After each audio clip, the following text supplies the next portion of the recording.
Burkina Faso, a name that means something special, the land of upright people. It's right in the middle of West Africa, and lots of people don't know much about it. But this country has a lot going on. It has a rich history, interesting culture, and people who never give up. This is the story of Burkina Faso. We'll travel through time, learning about old empires, fighting against colonizers, and the strength of its people. Burkina Faso is full of different things. Up north you'll find grassy savannas where the hot, dry Harmattan wind blows. Down south there are green forests, totally different from the dry north. But the best part of Burkina Faso is its people. They are strong and friendly, and they make this country special. They are kind and generous, like the big baobab trees you see all over. Thousands of years before Europeans arrived, Burkina Faso was a busy place with lots of different cultures. Nomads traveled around, hunting and gathering food. They left paintings in caves that tell us about their lives. We also know about the Dogon people who lived there. They knew a lot about the stars, which shows how connected they were to nature.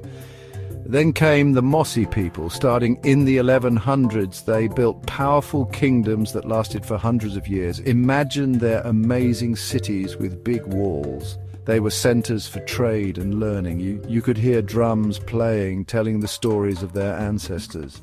The Mossi kingdoms of Ouagadougou, Tenkodogo and Yatenga weren't just places to live. They were where a rich culture grew, and we can still see it today. In the late 1800s, things got tough for Burkina Faso, just like many other places in Africa. European countries wanted to control everything, and the French came to Burkina Faso. They used tricks and force to make it part of their empire. The Mossi kingdoms were no longer in charge, and their ways of life were changed. But the people of Burkina Faso didn't give up. They started talking about fighting back, at first quietly in their villages. Then they got louder. The Volta-Bani War from 1915 to 1917 showed how much they wanted to be free. Even though they lost that war, it showed they were ready to fight for their freedom. Gap 3S. Hey everyone, let's talk about President Ibrahim Traoré, a really important person in Burkina Faso's history. Born right here in Burkina Faso, he became a leader because he wanted everyone to be united and the country to get better. Back in September 2022, things were pretty rough and uncertain. That's when he became the leader. It was like starting a whole new chapter for the country. A chapter about safety, stability, and fighting back against the bad guys causing trouble. Gap 2S. One of the first things President Traoré did was make our army stronger and protect our borders. He wanted to bring peace back to the country. He made some big decisions, like changing the government in December 2024. This showed everyone he was serious about making big changes and taking action. Even though things have been tough, President Traoré has never given up on bringing everyone together and making Burkina Faso strong. Gap 2S. Since he became president, people are feeling more hopeful and determined. President Traoré isn't just focused on safety. He also wants to improve our economy, schools and hospitals. He wants everyone to be proud of Burkina Faso and work together, and that message is really important to people here. Gap 3S. Being a leader is a tough job, especially with so much changing in the world, but President Traoré is doing it. He's a really important part of Burkina Faso's history. He gives people hope and is leading us toward a better future, a future with peace and a good life for everyone. In 1960, Burkina Faso finally became free from France.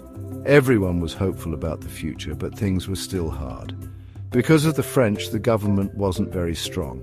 Military leaders kept taking over the government. We call these takeovers coups. Leaders like Maurice Yameogo, the first president, and Thomas Sankara, a famous revolutionary, are important parts of Burkina Faso's history. Every leader and every coup changed the country. Then came Captain Ibrahim Traoré. In September 2022, he took charge. He said he would make things safer and fight against Islamist insurgents. He's still new to the job, but he's the latest leader in Burkina Faso's story.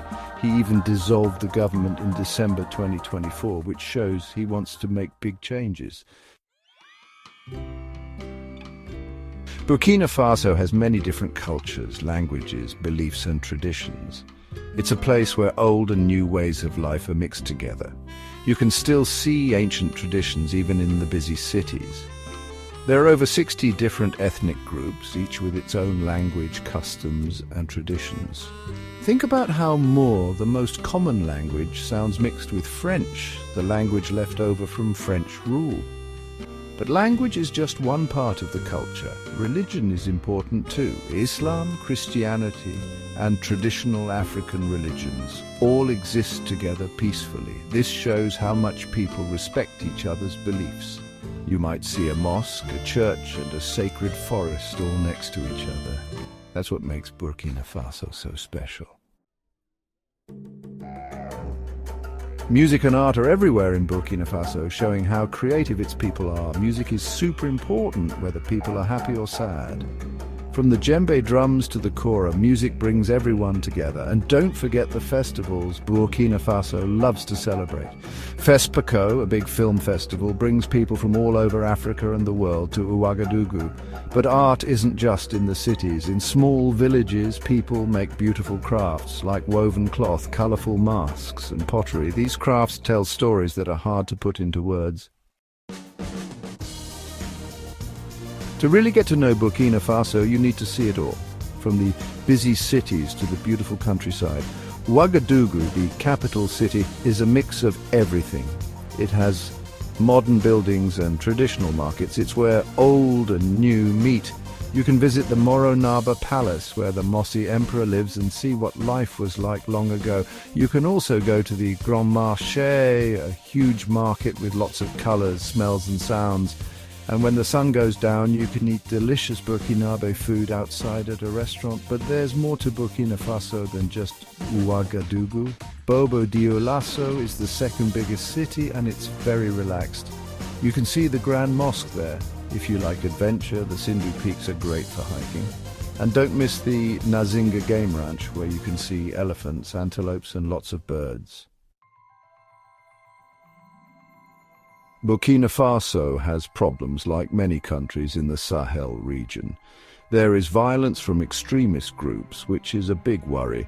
The country also needs to grow its economy, help people out of poverty, and make sure everyone can go to school and get health care.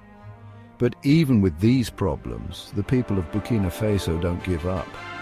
They are strong, hopeful, and they help each other. They know that real change takes time, teamwork, and believing in a better future.